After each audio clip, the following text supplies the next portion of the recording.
sakto naman, pupunta tayo ng Benguet.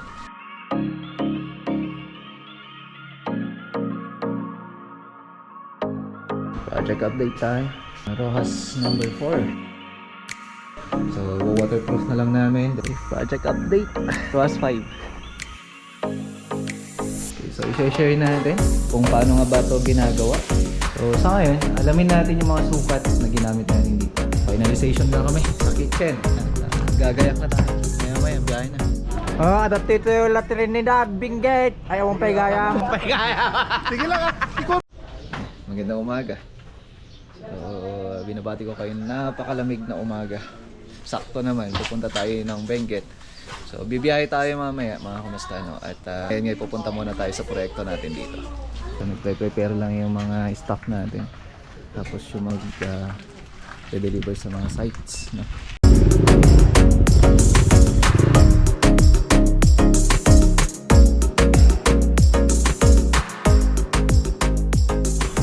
Project update tayo. Ito sa Rojas number 4 project. Ayan. So, tapos na yung tiles installation natin dito. Tinatapos lang naman na itong TNB. Tapos yung TNB doon para hindi na magasgasgas yung tiles dito. So kararating lang nung tiles natin dito. Yung kinulang na order natin kasi mabilis maubos, no?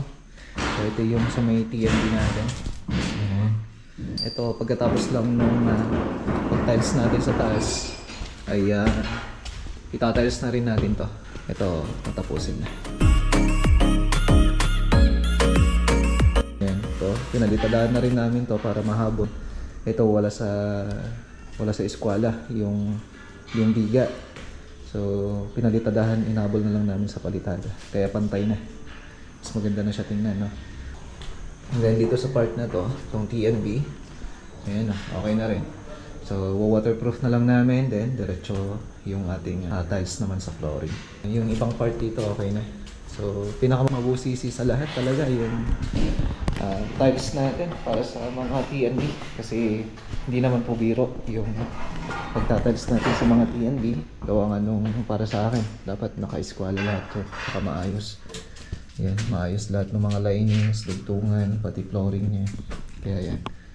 At saka lalo na pagka may mga kantuhan, pinakamatagal talaga trabaho eh. Yung mga maliliit na bagay, o kaya maliliit na itatiles, lalo na pag sa wall, mabusisi. Okay? So, etong poso, eto papatayin na itong poso na to. So, yan, maalis na ho yan, then bubuin lang naman natin yung tiles to.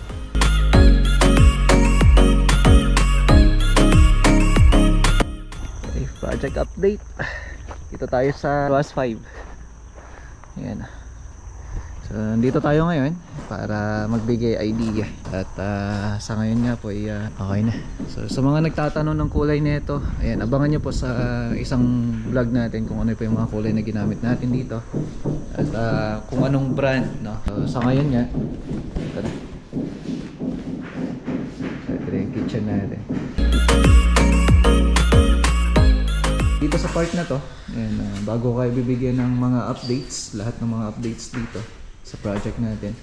Okay, so i-share natin kung paano nga ba ito ginagawa. Ayan, no? So basic lang din siya gagawin. Pero yun nga lang, kailangan lang natin ng konting idea sa mga hindi pa nakakaalam, no? So dito mga kamasa, hindi natin kailangan gumamit ng mga bakal o kung ano man po na gagamitin. Gagamitin mo lang dito as is po na plywood din lang po yung gagamitin mo. So, sa paggagawa ng mga floating cabinets, mga kamasta, o kaya floating shelves, I mean, may mga ginagawa lang tayo dito para mas maging matibay at kung ano yung mga sukat na ginagawa natin. So, hindi rin po pwede na kapag gumamit ka ng ganito, ay sabihin mo na mag-brace ka ng dalawa lang, tapos ang gagawin mo ay napakahabang floating shelves. So, hindi po pwede yun. So, sa ngayon, alamin natin yung mga sukat na ginamit natin dito. Pansin nyo yan, napakahaba, ano? Nasa 2 meters po ito. Tapos yung lapad niya ay 20 cm. So yan po yung ginamit natin dyan. At alamin natin kung matibay ba o hindi, no? So ngayon, dito sa part na to, ito naman po ay nasa 45 cm. Yan, 45 cm. Tapos, syempre yung lapad niya nasa 20 cm. Yan. So yung lapad na yan, mga kamasta, at saka yung haba nito ay enough to para sabihin natin na malakas na ho yan. Gamit po yung ating braces. So yung braces natin na to, Ayan, plywood lang din po siya. So, ayan, tingnan natin yung brace niya. So, ito siya. So, syempre, wood glue, enough na ho yun, black screw, ayan, yan yung mga ginagamit natin. Pwede rin ikaw gumamit ng bakal sa paggagawa nito. So, yung thickness natin dito, mga kamusta, halos nasa 3 cm lang po ito. So, yung 3 cm na yan, ay enough po yan para masabi natin na okay po siya. So, gumamit din tayo dito ng 9mm na plywood para may lapat lang natin siya na maayos. So, napakagaan lang yan. Ito, advisable na dapat, syempre, light na bases. Kaya naman, pagpapatungan lang ng mga pictures, so pwede na po yan. Makatibay. Ganun din to. So, dito kung napapansin nyo, mayroon tayong wire kasi malalagyan to ng ayan, ganitong uri ng ilaw. Pero 30 cm po yung ilalagay natin. Yan siya. So, pagka 30 cm, ibig sabihin yung enough po siya nakakasya dito. No? So, malaking bagay na meron tayong mga floating shelves. Lalo-lalo na kapag ganyan na nilalagyan natin ng ilaw. So, kung napapansin niyo, ayan o. Ayos. Then, ang isa pa dito, syempre, ito mas mahaba na to. Nakakala mo kumbaga talaga naka-built-in na talaga siya na. Pero ito may ilaw din tayo ulit dito. Ayan, nakaabang din po siya. Ito malalagyan ng neon lights din po siya. So, ginamit lang din na braces natin dito. Sabi ko nga kanina, enough na braces lang kagaya nito. Yung halos nasa 60 cm or nasa 70 cm. Tatlong braces, enough na ho yan para masabi natin na matibay.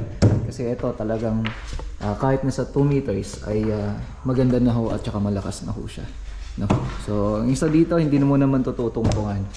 Sabi ko nga, floating shelves lang po siya. It's either flower base o kaya naman naka-frame na photo. So, yun.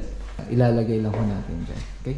So, floating shelves para sa ating mga TV console, sa ating mga cabinets. Ayos na ayos ho yan. Basta tama lamang po at saka maganda yung mga materials na gagamitin mo lalo na sa mga pandikit at tamang mga screws na gagamitin. Siyempre, gawang mabi yan. So, ito na rin yung isa sa mga ginawa natin ng video dati para dun sa may floating cabinet natin. Ayan na siya. So, sa ngayon, ayan, pinapahiran na natin ng body filler. So, maraming uri ng body filler, no? At yan yung mga ginagamit natin para sa mga joints niya, sa mga edging natin, para ma-secure natin, no? Kasi ang body filler, ayan, matibay po yan. Lalo-lalo sa mga wood o kaya metal. So, yun yung mga ginagawa natin. Tapos ito na rin yung pull-out cabinet natin dito. Finalization lang kami sa kitchen. Diba? So, abangan nyo yun. Okay, so tara, at magre-ready na tayo para sa pagbiyahe natin ng Benguet.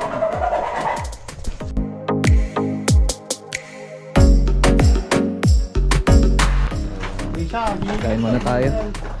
Panangalian. Naka-prepare na yung mga tungtungan, demolition hammer, rotary. At gagayak na tayo. Maya-maya, biyahe na. So, karga na natin. Mga power tools, tapos yung dadalhin natin mga gamit.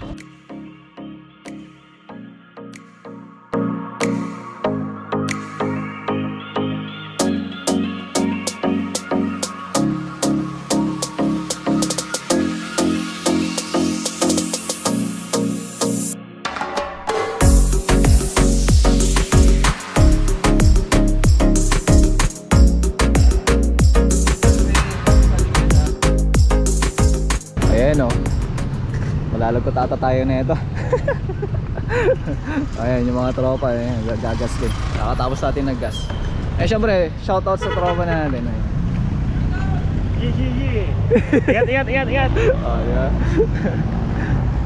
Ihulog mo na. Puro sandak strawberry ha. Benguet aja eh. Uy. Nawawan salang latad.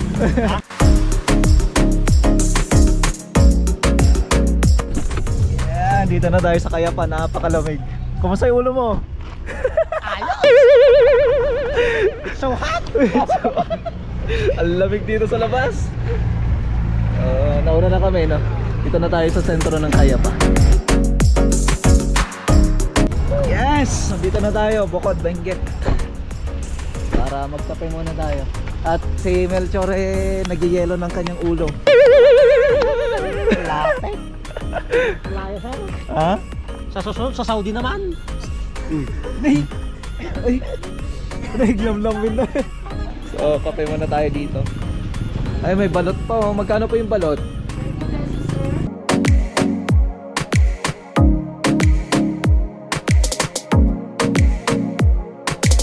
May lamig niya dito.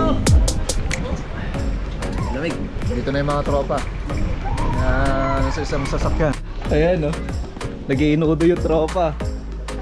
Yung si Kalbo, yung ulo. Lamig. Huwag ka dito sir, mga yayat ka. Lumis. Pudot sir. Metki din.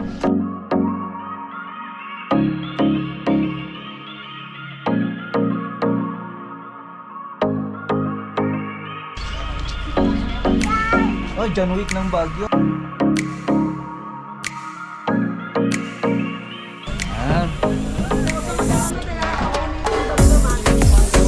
Kay ate oh, shoutout kay ate. Ano pangalan mo te?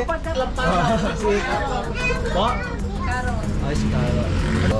Shoutout kila ate. At tayo ngay dito, lagi na tayo mapapadaan dito. Ada dito yung La Trinidad, Benguet. Ayaw mong paigayang. Ay, awang pa kaya. Sige lang ah. Ikot. Kasi ah. Ay, Benguet gayam dito yung apaw. Benguet yung La Trinidad, di ba le? Benguet gayam dito. Nalamis gayam dito yung apaw. Gusto gayam dito yung Benguet. Hi! Ang cute-cute nyo. How many your name? How much your name? Oh, let's go. Biyaya tayo ulit. Ang lamig.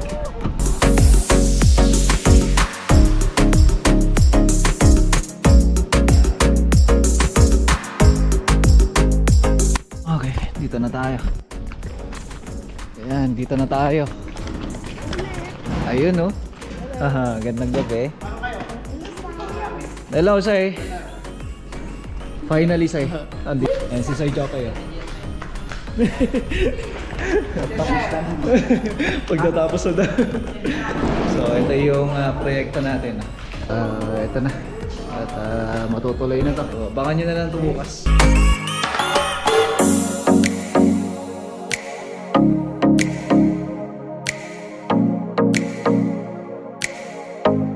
Dito na kayo sa Baguio. Box. Yo. Dito na nga tayo.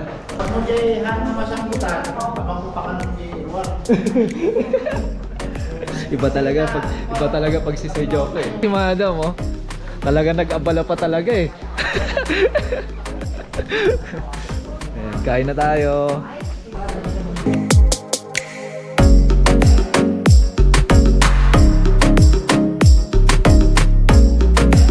Okay, so kakatapos namin kumain.